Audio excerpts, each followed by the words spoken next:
ఊదుద్దావా అక్కడ ఊదు ఒకసారి దా ఫస్ట్ ఆఫ్ ఆల్ మీరు మందు తాగారు ఆడినెవరో గుద్దారు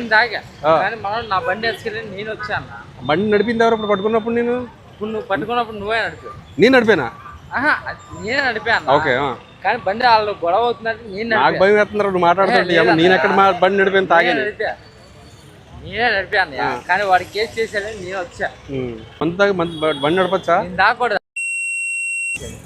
మర్యాదగా మాట్లాడు బామ్మద్ది అన్నయ్య ఎందుకు గుద్దొచ్చా మరి వాళ్ళని నేను కొత్త వాడే గుద్దాడు అన్నయ్య ఎవరాడు అన్న బామ్మద్ది మీ బామ్మర్ది గుద్దాడు ఆడిని తీసుకెళ్ళడానికి వచ్చావు నువ్వు ఆయన తీసుకెళ్తాం వస్తే వాడు గుద్దాడు అంట నాకు తెలియదు మరి నువ్వు మందు తాగింది నడుపుతున్నావు బండి వాడికి ఎక్కువైపోయింది నేను తీసుకెళ్తున్నా ఇక ఈలోపు హెల్మెట్ పెట్టుకుందాం అనుకున్నా మీరు ఇక్కడ సిగ్నల్ పట్టుకున్నాను మరి మందు తాగితే నీకు ఎంత ఫైన్ పడుతుందో తెలుసా ఎంత చెప్పు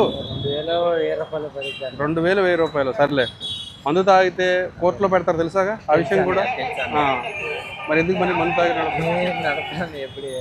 గవర్నమెంట్ జాబా ప్రైవేట్ జాబ్ అని దాంట్లో ప్రైవేట్ జాబ్ నువ్వేంటమ్మా sir pipeline water line job నువ్వెంత వేసావు నువ్వేం వేయలేదు మరి ఈయన ఎంత వేసాడు అక్కడ మామూలుగా ఏం తెలియదు ఏమీ తెలీదా ఏంటి మందు వేయటం కూడా తెలీదా నువ్వు తాగించావా నేనేం ఏపీ లేదండి నిదానంగా సరిగ్గా నిలబడు ఎందుకు అమ్మాయిలాగా అలా ఒకరిని తిరిగి ఏంటి ఇలా కూడా డబ్బులు ఇవ్వచ్చా ఇలా చేత్తోనే డబ్బులు ఇస్తారు ఇలాగా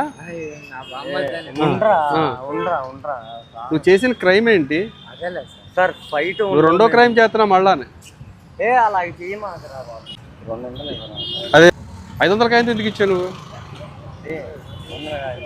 మందు తాగావు వెళ్ళరా మందు తాగావు ఈడేమో ఆండు గుద్దాడు నేను గుద్దలేదండి 1 వస్తున్నావు రాంగ్ రూట్లో హెల్మెట్ లేదు నాకు తెలిసి నీకు లైసెన్స్ ఉందా లేదా కూడా నాకు లేదు ఒక్కసారి అండి మేము మొన్న కేసు గురించి పెట్టుకున్నాం సార్ హెల్మెట్ లేదు అర్థం కావట్లేదు హెల్మెట్ కూడా ఉంది సార్ ఎంత వేసావు 90 వేసావా 3 క్వార్టర్లా 3 క్వార్టర్లు నిజాయితీ మెచ్చుకుంటున్నాను ఏంటంటే వేసిన మందు కూడా ఎంత వేసావు కరెక్ట్గా చెప్పేసావు చాలామంది మందు బాబులు చూశాను నేను ఎవరో కూడా ఒక హాఫ్ వేసినా కానీ సార్ జస్ట్ ఇప్పుడే సార్ చిన్నదే 90లో సగం ఎంత వేసని చెప్తాను మాట్లాడు వీడు మాత్రం 3 క్వార్టర్లు వేసారని ఓపెన్గా ఒప్పుకుంటున్నాడు 3 క్వార్టర్లు వేసారు 3 క్వార్టర్లు అంటే ఒక ఫుల్ బాటిల్ ఒక క్వార్టర్ తక్కువ అంతేనా అంతే కదా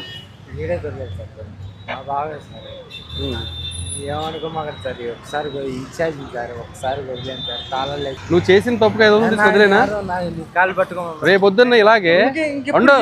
రేపొద్దున్న ఇలాగే మీ అమ్మగారు నాన్నగారు బండి మీద వెళ్తున్నప్పుడు ఎవడో మందు తాగి ఇలాగా రివర్స్ రూట్లో వచ్చి గుద్దేస్తాడు వాడికి కూడా 500 ఇచ్చేసి ఇంటికి పంపించేస్తావా మీ అమ్మగారికి మీ నాన్నగారికి చాలా తీవ్రమైన గాయాలు అవుతాయి అమ్మ నాన్న లేరు అందుకని ఇలా తయారు పాపం మేస్త్రి దగ్గర పని చేసుకునేవాడు అదే ఇన్ఛార్జ్ చెప్తాను నువ్వేమో పని చేసుకునేవాడు మాకు తెలియదు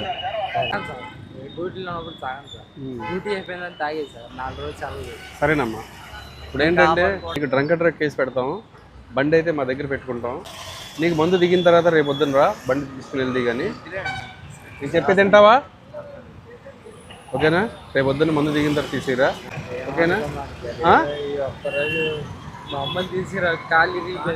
ఇప్పుడే కదా మమ్మీ డాడీ ఇద్దరు లేరన్నా ఇప్పుడు అమ్మ వచ్చింది మళ్ళానే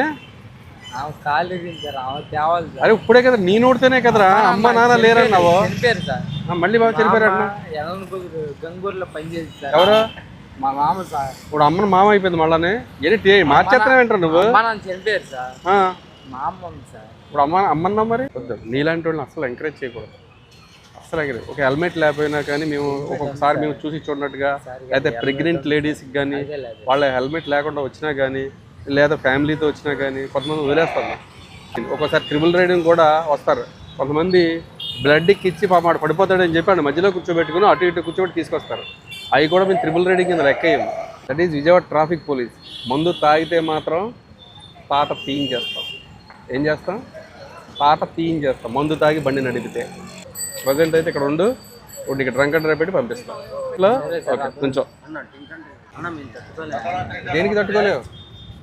3 క్వార్టర్ల మందు వేయగలిగిన కెపాసిటీ ఉన్నవాడు డ్రంక్ అండ్ డ్రైవ్ పెద్ద మీకు విషయమే కాదు. అన్న కాదులే అన్న. 3 క్వార్టర్లు అంటే మామూలు కెపాసిటీ కాదు మీది. కాదన్న ఏంటి చేయబట్టుకుంటే సారీ దూరంగా ఉండు. Sorry for that. అబ్బా ఏంటి ఏమన్నా సారీ? For that disturbance. అబ్బా ఏం చదువుకున్నా? ఎంఈసిఎస్. ఏంటది? ఎంఈసిఎస్ అంటే నాకు తెలియదు ఎంఈసిఎస్ అంటే. నిజంగా నాకు తెలియదురా. Maths economics. ఎంఈసిఎస్ అంటారు దాన్ని. ఎంఈసిఎస్ అంట. ఓకే, ఇంగ్లీష్ బాగా నీకైతే. అన్న ఒక్కసారి వదిలే అన్న.